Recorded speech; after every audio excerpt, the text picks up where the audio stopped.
त्रिभुज A B C के मध्य बिंदु को मिलाकर के त्रिभुज पी क्यू आर बनाया गया है।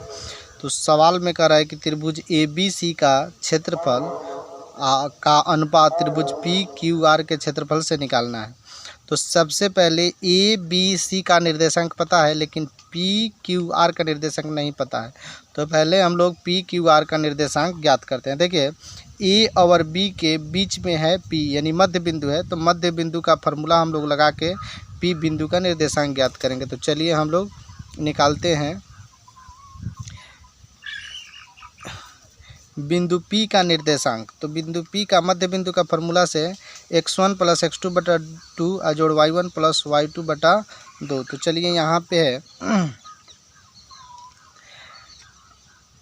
बिंदु P का निर्देशन, तो इसको मान लेंगे x1 y1 x2 y2। तो x1 के जगह पे 0 और x1 के जगह पे 0 और x2 के जगह पे लिखा गया है 2 कोमा y1। तो y1 के जगह पे लिखे हैं -1 जोड़ y2 के जगह पे लिखा गया है +1। अब देखिए, तो 0 में 2 जोड़ेंगे तो हो जाएगा 2 और 2 में 2 से भाग देंगे तो 1। फिर यहाँ -1 +1 कट के 0 और 0 में 2 से भाग देंगे तो 0। तो P का निर्देशांक आ गया 1 और 0। उसी प्रकार अब बिंदु Q का निर्देशांक ज्ञात करना है।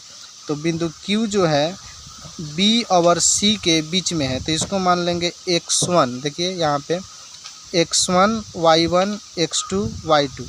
तो फिर यहाँ पे x1 का मान है 2 और जोड़ x2 का मान यहाँ से हम लोग लिए हैं 0 और बटा 2 और जोड़ y1 का मान 1 और जोड़ y2 का मान यहाँ से लिए हैं 3। तो 1 जोड़ 3 बटा 2। अब 2 में 0 जोड़ेंगे तो 2 और 2 में 2 से भाग देंगे तो 1। फिर 1 में 3 जोड़ेंगे तो 4 और 4 में 2 से भाग देंगे तो 2। इस प्रकार हमारा बिंदु Q का निर्देशांक निकल गया 1 और 2। अब हम लोग बिंदु R का निर्देशांक ज्ञात करेंगे। तो देखिए यहाँ पे R का निर्देशांक, तो R जो है A और C के बीच में है, तो इसमें भी इसको x1 y1 x2 y2। तो x1 के जगह पे हम लोग ले लेंगे 0। x1 के जगह पे हम लोग क्या ले लेंगे 0 और जोड़ x2 के जगह पे भी हम लोग ले लेंगे 0 और बटा में 2 कॉमा। अब ले लेंगे y1। तो y1 के जगह पे है -1 और जोड़ y2 के जगह पे है 3। तो ले लेंगे 3 और बटा में 2। तो 0 में 0 जोड़ेंगे तो 0 और 0 में 2 से भाग देंगे तो 0 कोमा 3 में -1 घटा लेंगे तो ये हो जाएगा हमारा 2 और 2 में 2 से भाग देंगे तो 1। तो ये हमारा आया 0 1। ये किसका है R का निर्देशांक है। तो बिंदु P Q और R का हमको निर्देशांक मिल गया। चलिए हम लिख लेते हैं। P का निर्देशांक है 1 और 0, तो यहाँ लिखा गया है 1 0।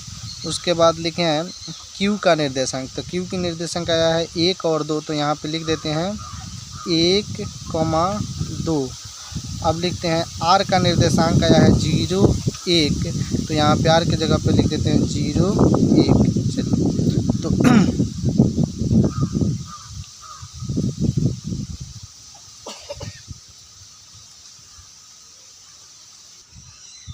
चलिए त्रिभुज पी क्यू आर का निर्देशांक पता हो गया। अब हम लोग त्रिभुज ए बी सी का क्षेत्रफल निकालेंगे।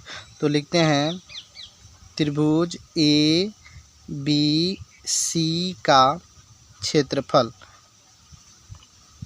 ए बी सी का क्षेत्रफल बराबर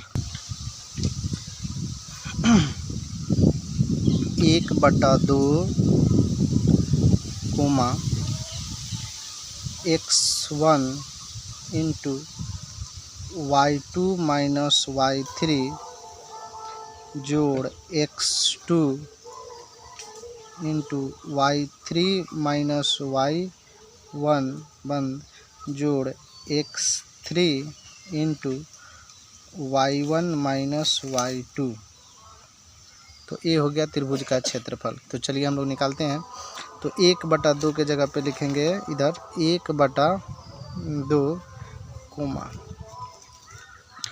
x1, तो चलिए हम लोग अब की निकाल रहे हैं ABC का क्षेत्रफल। तो इसको ले लेते हैं थोड़ा सा इधर, x1 y1 x2 y2 और ये हो जाएगा x3 y3। तो 1/2 x1 के जगह पे हम लोग ले लेंगे 0 इंटू, उसके बाद हम लोग लेंगे y2 माइनस y3, तो y2 का मान यहाँ से लेंगे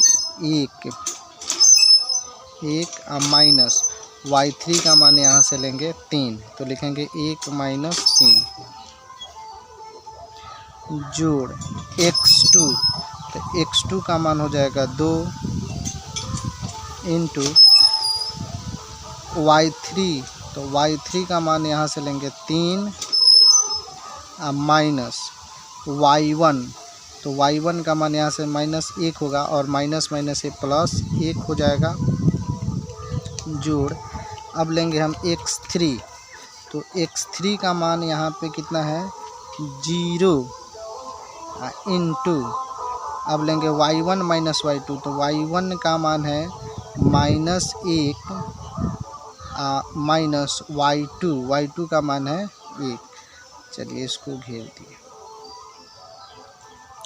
तो 1/2 और -3 में से 1 घटेगा तो -2, और -2 में 0 से गुना करेंगे तो 0 जोड़ 3 और 1 4, और 4 में 2 से गुना करेंगे तो 8, और -1 जोड़ -1 का -1 2, -2 में 0 से गुना करेंगे तो 0, तो ये बिल्कुल ख़त्म हो गया। तो इधर बचा 1/2, कोष्ठ का मतलब होता है गुना 8, तो ये कटेगा 2 चौका 8, तो इसलिए त्रिभुज ABC का क्षेत्रफल बराबर निकला 4 मात्रक।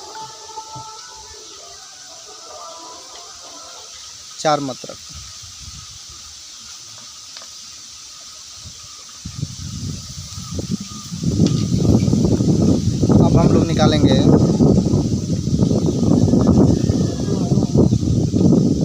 त्रिभुज PQR का क्षेत्रफल, PQR का क्षेत्रफल।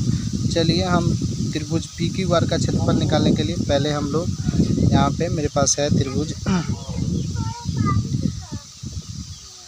तो त्रिभुज PQR का क्षेत्रफल निकालते हैं PQR। तो देख लीजिए थोड़ा सा जगह की कमी है, यहाँ पे निकालना है त्रिभुज PQR का क्षेत्रफल। तो ये हो जाएगा P के लिए, ये हो जाएगा x1 y1, और ये हो जाएगा x2 y2, और इधर हो जाएगा x3 y3। चलिए मान रखते हैं, पहले लिख लेते हैं। त्रिभुज PQR का क्षेत्रफल बराबर हो जाएगा 1/2 इंटू 1/2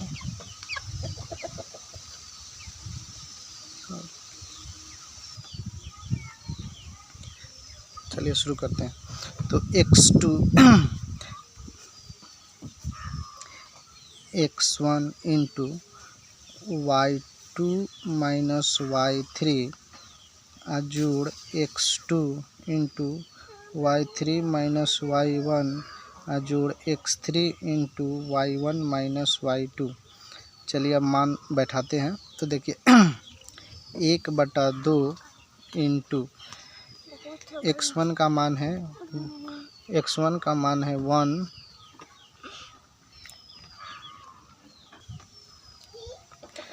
चलिए तो x1 का मान 1, y2 का मान यहाँ से देखते हैं।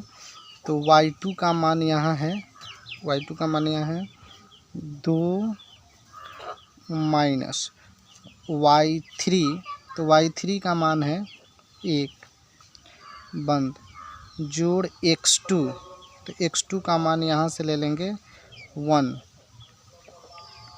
इंटू y3, तो y3 का मान यहाँ से ले लेंगे 1 माइनस y1 का मान यहाँ से लेंगे 0 जोड़ x3, तो x3 का मान यहाँ है 0 इंटू y1, तो y1 का मान यहाँ है 0 माइनस y2, तो y2 का मान यहाँ से है 2।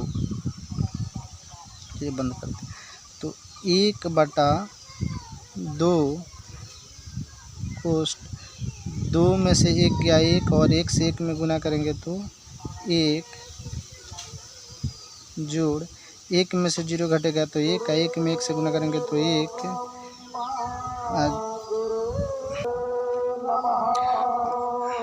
चलिए अब 2 में से -2 में से 0 -2, -2 में 0 से गुना करेंगे तो 0, तो हो जाएगा 1/2, थोड़ा सा ऊपर करते हैं, गुना 1 और 1 मिलके 2। चलिए तो यहाँ 2 से 2 कट गया, बचा 1, तो लिखेंगे इसलिए त्रिभुज PQR का क्षेत्रफल बराबर 1। अब हमको त्रिभुज लिखना है कि त्रिभुज PQR का क्षेत्रफल अब बटा त्रिभुज ABC का क्षेत्रफल। तो त्रिभुज PQR का जो क्षेत्रफल आया है 1 बटा त्रिभुज ABC का क्षेत्रफल जो आया है वो 4 आया है, इसलिए अनुपात हो जाएगा 1:4। यही हमारा आंसर आएगा।